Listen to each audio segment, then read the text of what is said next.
ikutkan sebab daripada setiap pembelian kita letakkan ada 30% daripada sale. So sebenarnya every single kit yang dibeli ni at least 5 to 6 ringgit goes to kepada Adina lah. Dan yang kita sasarkan at least sekurang-kurangnya kalau kita boleh dapat sampai dalam 5,000 pieces pun kita sangat baik lah. Ataupun kalau boleh lagi lebih bagus. Jadi banyak lagi review di semua untuk tabung. Satu kotak berapa? Satu kotak ni harga dia 22, tapi dia ada macam bundle. Kalau maksudnya beli dua, dia akan jadi RM40.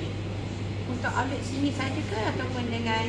Dia ada di semua outlet dan juga Azul Bakery pun kita akan buat road tour. So kita ada from location to location sebab kita ada kerjasama dengan beberapa corporate juga. Dan kita tahu satu hadir macam depan.